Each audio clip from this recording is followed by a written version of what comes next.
Hi everyone, my name is Peter, and today I'll be presenting my Kilachand Keystone, which also happens to be my senior design project, the Robosaw.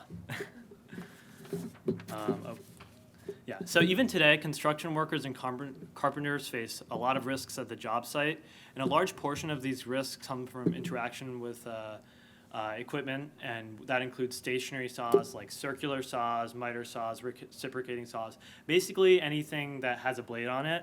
And actually, these kinds of stationary saws account for about 30,000 injuries each year, so it's a really big problem. And on top of that, actually 10% of these accidents lead to some form of a laceration or actually results in an amputation. So, and a big phenomenon that's actually partially responsible for a lot of these injuries is called saw kickback.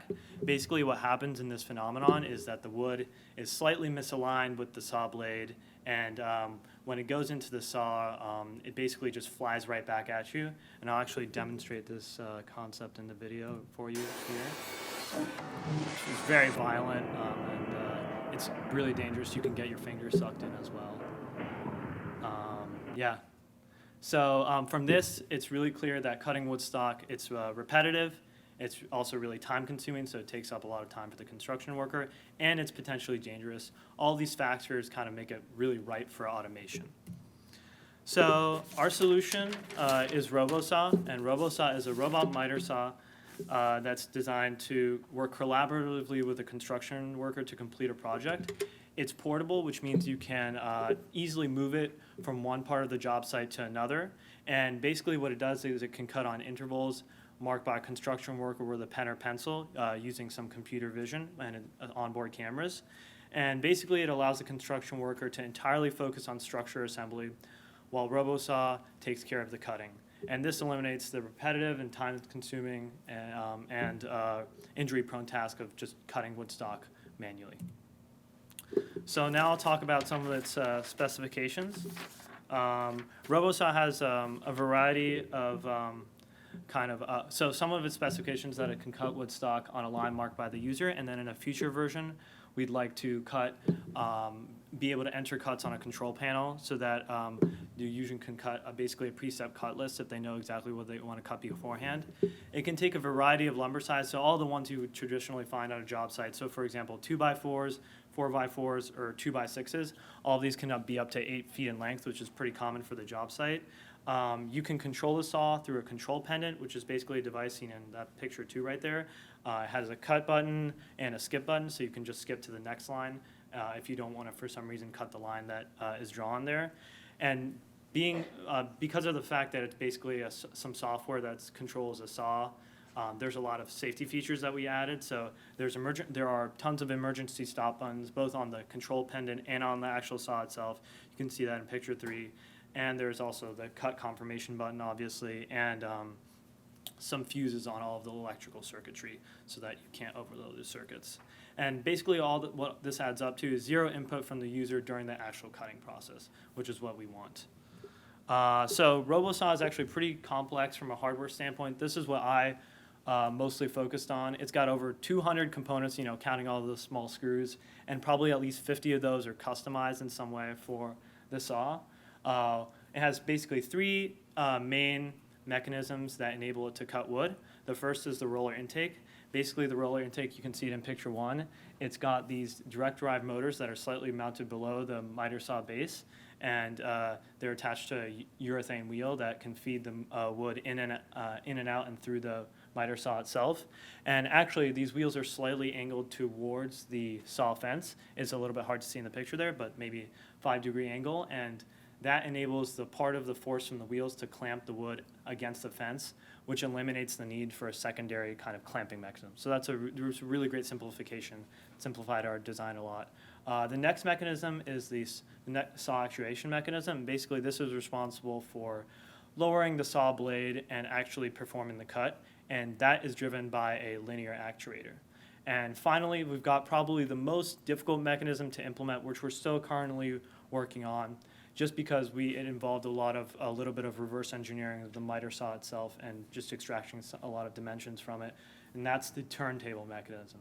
Basically, this enables you to perform angle cuts by lining up the saw blade with the actual angle of the line that you draw on the wood. And that uses a rack and pinion design, which basically has a linear gear and then a normal gear that follows around that linear gear. You can see that in the third picture.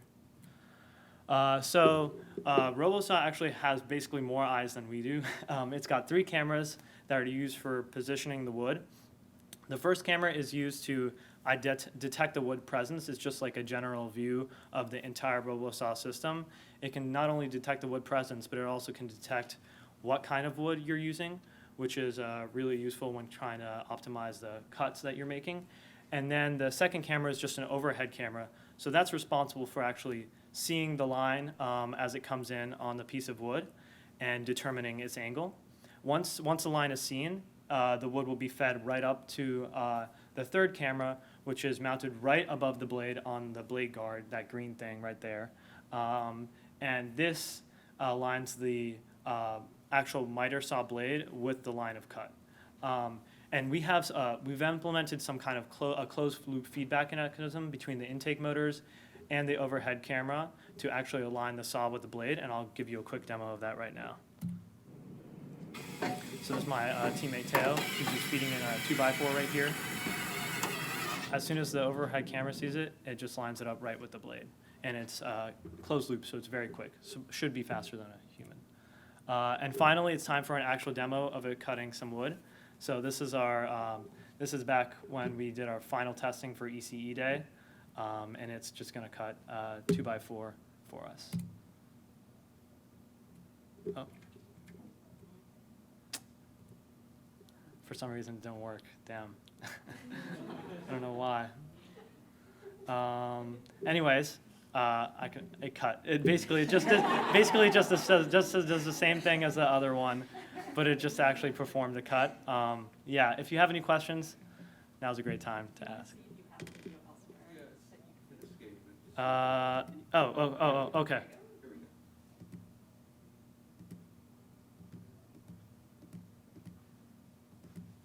Huh. Yeah, I don't know what's up with that. That's unfortunate.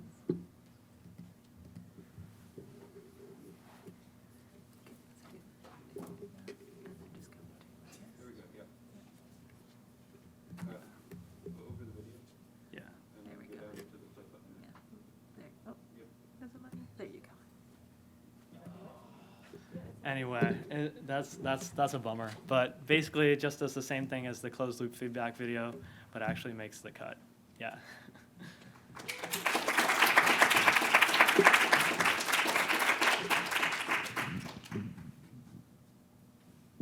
Yeah. So if you have any questions, just let me know. I have a question. Sure. So you've explained really well what's kind of complicated about making this, but at the same time, I kind of think, why hasn't this been done before?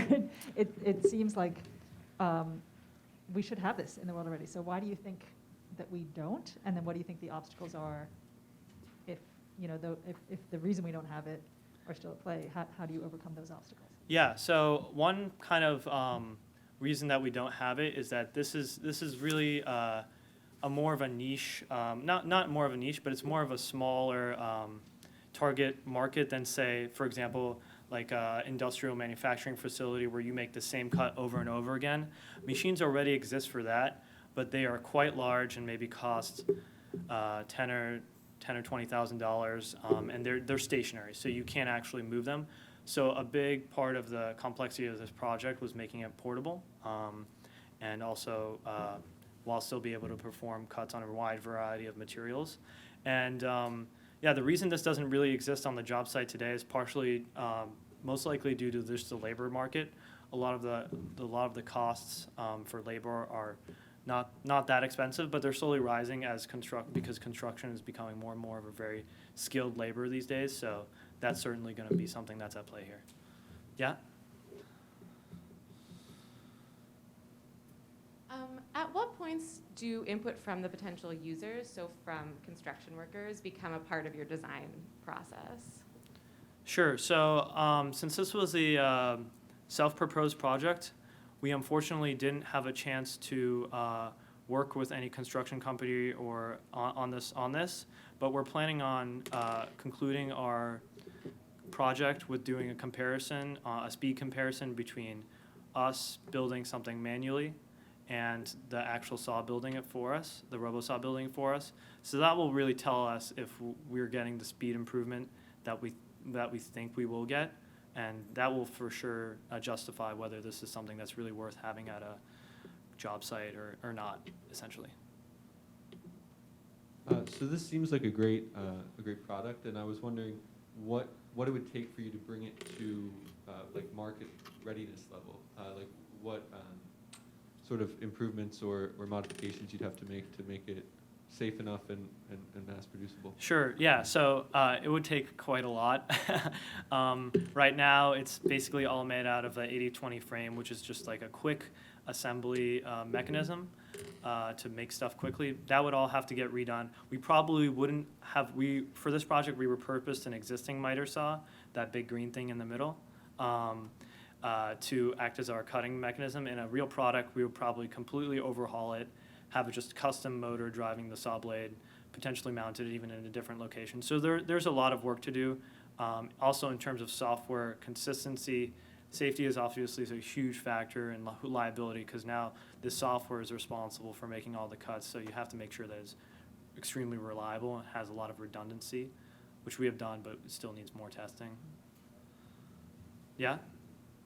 When you present Robosaw to people who are working at the job site, do you expect any pushback from the people who are cutting the wood themselves? And if so, how do you think you're going to make it feasible to present Robosaw as something to numerous job sites for different kinds of wood cutting?